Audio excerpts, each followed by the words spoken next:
আমার খুব পছন্দের নায়ক, যাকে সবসময় দুঃখে কষ্টে আমরা দেখতাম, আমির খান ভাইয়া। বাংলার বুকে শাকিব খানের তুফান সিনেমার পর বাংলাদেশ কাঁপাতে আসছে অপু বিশ্বাস ও আমিন খান। ওয়ালটনের একটি পুরস্কার বিতরণে এমনটি দেখা যায় অপু বিশ্বাস ও আমিন খানকে। অপু বিশ্বাসের কথা শোনার পর আমিন খান বলেন, বাংলাদেশে বর্তমান রাজত্ব করছেন তিনি হল শাকিব খান। শাকিব খানকে টেক্কা দেওয়ার বাংলার বুকে কোনো নায়ক এখনও তৈরি হয়নি। তবে আমিন খান বলেন, ভালো স্ক্রিপ্ট, ভালো আর্টিস্ট পেলে আমি আবারও সিনেমায় কামব্যাক করব। আমিন খানের কথা শুনে হেসে দেয় ঢালিউড কুইন অপু বিশ্বাস। তবে সিনেমা প্রেমীরা ধারণা করছেন আগামী 2025 সালের মধ্যেই শুরু হতে যাচ্ছে আমিন খান ও অপু বিশ্বাসের নতুন সিনেমার শুটিং। আর সেই সিনেমা পরিচালনা করবেন রায়হান রাফি। সম্প্রতি এমন আনাগোনা চলছে সোশ্যাল মিডিয়ায়।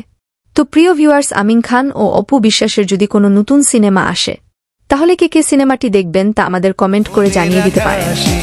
এসে ওঠো প্রতিদিন, মনকে করো না রঙিন।